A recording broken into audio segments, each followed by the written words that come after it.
ಕಾರ್ತೀಕ ಹುಣ್ಣಿಮೆಯಂದು ಶುಭಯೋಗ. ಈ ರಾಶಿಗೆ ಶ್ರೀಮಂತರಾಗುವ ಅವಕಾಶ. ಕಾರ್ತೀಕ ಪೂರ್ಣಿಮೆ ಎನ್ನುವುದು ಹುಣ್ಣಿಮೆಯ ದಿನ ಅಥವಾ ಕಾರ್ತೀಕ ಮಾಸದಲ್ಲಿ ಆಚರಿಸುವ ಹಿಂದೂಗಳ ಪವಿತ್ರ ಹಬ್ಬವಾಗಿದೆ. ಪ್ರತಿ ವರ್ಷ ಈ ದಿನ ಜನರು ಪವಿತ್ರ ನದಿಗಳಲ್ಲಿ ಸ್ನಾನ ಮಾಡಿ ಲಕ್ಷ್ಮಿ ಹಾಗೂ ವಿಷ್ಣು ದೇವನನ್ನು ಪೂಜಿಸಿ ಅಗತ್ಯ ಇರುವವರಿಗೆ ದಾನ ಮಾಡುತ್ತಾರೆ. ಇದನ್ನು ತ್ರಿಪುರಿ ಹುಣ್ಣಿಮೆ ಮತ್ತು ದೇವ ದೀಪಾವಳಿ ಎಂದು ಕೂಡ ಕರೆಯಲಾಗುತ್ತದೆ. ಅಲ್ಲದೆ ಈ ಕಾರ್ತೀಕ ಪೂರ್ಣಿಮೆಯ ರಾತ್ರಿ ಚಂದ್ರನನ್ನು ಪೂಜಿಸಲಾಗುತ್ತದೆ. ಈ ಬಾರಿ ಕಾರ್ತೀಕ ಪೂರ್ಣಿಮೆಯಂದು ವಿಶೇಷ ಯೋಗಗಳು ರೂಪುಗೊಳ್ಳುತ್ತಿವೆ. ಇದು 3 ರಾಶಿಗಳಿಗೆ ಲಾಭದಾಯಕವಾಗಿದೆ. ಹಾಗಾದರೆ ಕಾರ್ತೀಕ ಪೂರ್ಣಿಮೆಯ ದಿನ ರೂಪುಗೊಳ್ಳುವ ಯೋಗಗಳು ಯಾವ್ಯಾವು? ಯಾವ ರಾಶಿಯವರಿಗೆ ಈ ಯೋಗಗಳಿಂದ ಶುಭ ಫಲ ಸಿಗಲಿವೆ ಎಂದು ತಿಳಿಯೋಣ. ಕಾರ್ತೀಕ ಪೂರ್ಣಿಮೆಯ ದಿನ ಚಂದ್ರಗೋಚರ ಸಮಯ. ಕಾರ್ತೀಕ ಪೂರ್ಣಿಮೆ ಕಾರ್ತೀಕ ಮಾಸದ ಶುಕ್ಲ ಪಕ್ಷದ ಹುಣ್ಣಿಮೆಯ ದಿನ ಆಚರಿಸಲಾಗುತ್ತದೆ. ಈ ವರ್ಷ ಕಾರ್ತೀಕ ಪೂರ್ಣಿಮೆ ನವೆಂಬರ್ 15ರಂದು ಬರುತ್ತದೆ. ಪೂರ್ಣಿಮಾ ತಿಥಿ ನವೆಂಬರ್ 16ರಂದು ಬೆಳಗ್ಗೆ 2:58ಕ್ಕೆ ಕೊನೆಗೊಳ್ಳಲಿದೆ. ಕಾರ್ತೀಕ ಪೂರ್ಣಿಮೆಯ ದಿನ ಅಂದರೆ ನವೆಂಬರ್ 15ರಂದು ಸಂಜೆ 4:51ಕ್ಕೆ ಚಂದ್ರೋದಯವಾಗಲಿದೆ. ಕಾರ್ತೀಕ ಪೂರ್ಣಿಮೆಯ ದಿನದಂದು ತ್ರಿಗ್ರಹಿ ಯೋಗ ಮತ್ತು ವರಿಯಾನ್ ಯೋಗ ಎಂಬ ಶುಭ ಯೋಗಗಳು ರೂಪುಗೊಳ್ಳಲಿವೆ.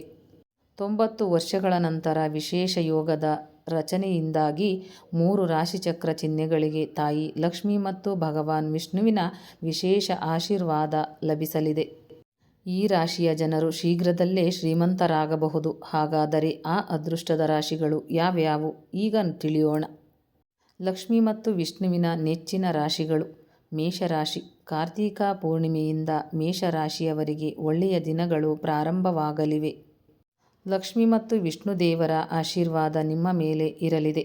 ನಿಮ್ಮ ಜೀವನದಲ್ಲಿ ಬರುವ ಸಮಸ್ಯೆಗಳನ್ನು ನೀವು ತೊಡೆದುಹಾಕಲು ಸಾಧ್ಯವಾಗುತ್ತದೆ. ನೀವು ಚಿಂತೆಗಳಿಂದ ಮುಕ್ತರಾಗಿ ಆರ್ಥಿಕವಾಗಿ ಸದೃಢವಾಗುತ್ತೀರಿ. ಸಮಾಜದಲ್ಲಿ ನಿಮ್ಮ ಗೌರವ ಮತ್ತು ಖ್ಯಾತಿ ಹೆಚ್ಚಾಗುತ್ತದೆ. ತುಲಾ ರಾಶಿ. ಕಾರ್ತೀಕ ಪೂರ್ಣಿಮೆಯ ದಿನದಂದು ನಿಮ್ಮ ಜೀವನದಲ್ಲಿ ಸಂತೋಷ ಹೆಚ್ಚಾಗಲಿದೆ.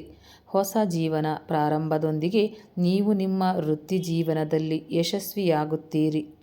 ನಿಮ್ಮ ಸಂತೋಷದ ಮನಸ್ಥಿತಿ ಜನರ ಹೃದಯವನ್ನು ಆಳುತ್ತದೆ.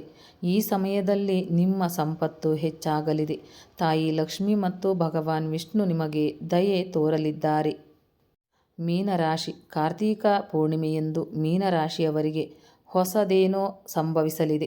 ಜೀವನದಲ್ಲಿ ಹೊಸ ಉತ್ಸಾಹ ಇರುತ್ತದೆ. ನಿಮ್ಮ ಮಕ್ಕಳಿಂದ ನೀವು ಒಳ್ಳೆಯ ಸುದ್ದಿ ಪಡೆಯಬಹುದು. ನೀವು ಆರ್ಥಿಕ ಬಿಕ್ಕಟ್ಟಿನಿಂದ ಪರಿಹಾರವನ್ನು ಪಡೆಯುತ್ತೀರಿ ಮತ್ತು ನಿಮ್ಮ ಸಂಪತ್ತು ಹೆಚ್ಚಾಗುತ್ತದೆ. ವೃತ್ತಿ ಜೀವನದಲ್ಲಿ ಯಶಸ್ಸಿಗೆ ಹೊಸ ಅವಕಾಶಗಳು ದೊರೆಯಲಿವೆ.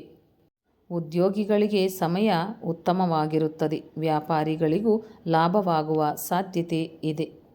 ಸ್ನೇಹಿತರೆ, ಈ ಮಾಹಿತಿ ನಿಮಗೆ ಇಷ್ಟವಾಗಿದ್ದಲ್ಲಿ ಇನ್ನೂ ಹೆಚ್ಚಿನ ಮಾಹಿತಿಗಾಗಿ ಲೈಕ್ ಮಾಡಿ, ಶೇರ್ ಮಾಡಿ, ಚಾನಲ್ಗೆ ಸಬ್ಸ್ಕ್ರೈಬ್ ಮಾಡಿ. ಧನ್ಯವಾದಗಳು.